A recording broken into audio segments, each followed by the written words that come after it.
Hey guys, Dave from Nerdarchy, for nerds, by nerds, hanging out with this nerd. Ted. And today we're going to be delving back into the pages of Volos Guide to Monsters, this time the servants of the Elder Brain, Cranium rats.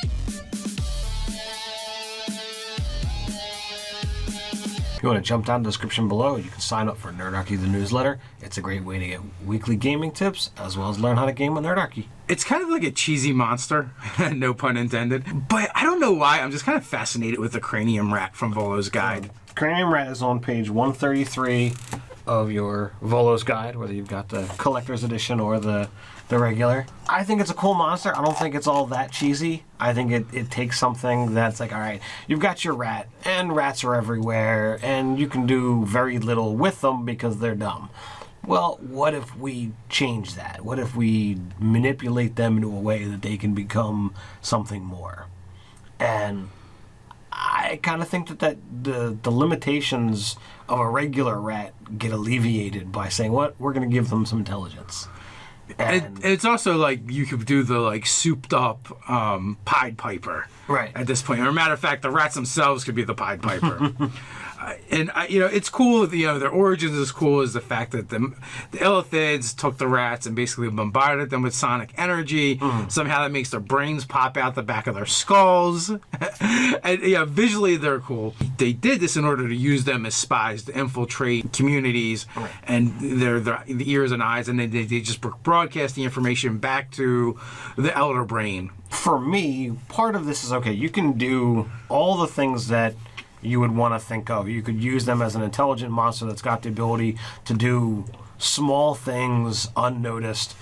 But you could even go ahead and insert some of your own Gamma World into a regular D&D game by having them take on a more humanoid appearance and work together underneath a cloak or, whatever have you. Like, you're not going to just walk through the They gotta blow it up. they're not going to walk through the streets in the middle of the day.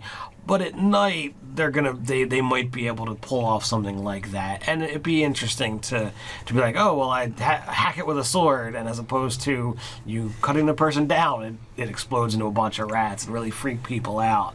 So like, I think since these guys are a challenge 5, you could really have an urban campaign where all this crazy stuff is going on at night, and it's all being perpetrated by a swarm of rats. The fun thing about these being an intelligent swarm, essentially, is, first of all, you have a cranium rat. All by itself, it is pretty much just a rat. It can broadcast its emotions, and it can light its head up. It can shine light, which is kind of weird, but it can do that.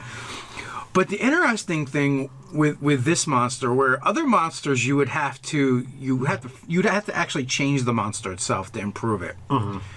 With a cranium rat swarm, all you do is add more swarms and just say it's a swarm. You could just say it's the same collective. Right. You don't really have to do a lot. You just figure out, well, how many CR5s can I throw at my players, and it still works. Or it gives you it gives you the sense of using the same monster throughout the adventure, like smaller portions of it, and you're kind of like proportioning out the one monster onto the players. Because they have a mental collective. They consider themselves all the same. Right. So why not? It literally says that it refers to itself as us or we. Yeah. So why not just have multiple swarms and just say it's one swarm? It's not mechanically doesn't change anything. Right. It'll make a combat more interesting because if the players encounter the different groups at once, it gets more attacks. Right. So it'll make it a more effective combat and hit them from different sides.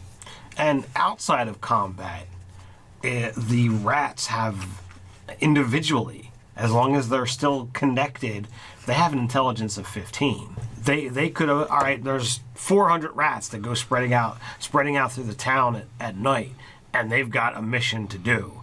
And while one rat can't do all that much, 400 of them really can. They have a couple of will abilities: command, detect thoughts. There might be one more. They have dominate monster. Yeah, that's only when they're collected as the swarm. Individually, when they separate to go do the tasks, they're going to be just a regular cranium rat. Oh yeah, that's true. With the 15, they won't have access to those abilities. They need But it's like, all right, well, a portion of the swarm. What happens if they're trying to take out the local this guild or thieves guild or what have you? And like, all right, how much could the rats steal in a given night if 400 of them have an intelligence of 15 and work together? Like, yeah, they might be small, but gold pieces aren't all that big either. So like they could begin robbing nobles and what have you, and then under the guise of the cloaked man, if you will, they can communicate. So it communicates in this weird voice, and they begin hiring mercenaries or another whatever to. Well, they have telepathy, I believe. They could just communicate with telepathy. Oh, that's true too. They just talk directly to the mind. What the first thing I thought of when I saw the cranium rat swarm in here was this would make an awesome thieves guild if it was run by the swarm. Right. 15, you're pretty damn smart. Right. At that point, their ability to detect thoughts is going to make them superb negotiators. So they can fit into a lot of different social roles. And what if like the swarm is hiding around, but they just send one individual to sit on the shoulder of their proxy, right?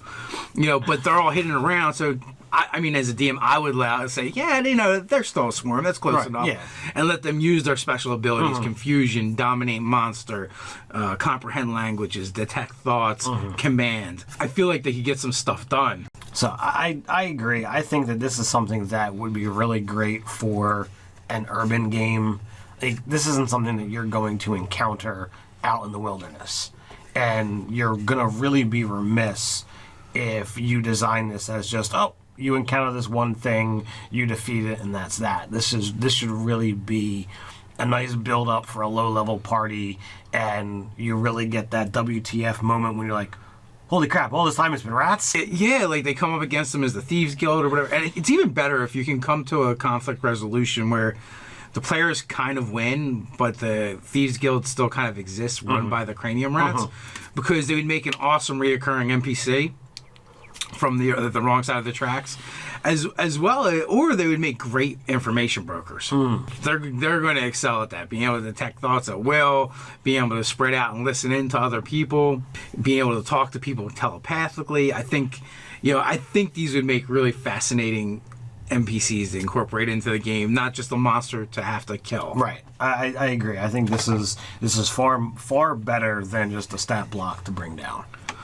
So what do you guys think? Have you used Cranium Rats in your game? Are you excited about having them now in Volos Guide, which you can get with in the link in the description below? But while you're down there, don't forget to like, share, and subscribe. While you're down there, you can find all of our social media links. So until next time, stay nerdy.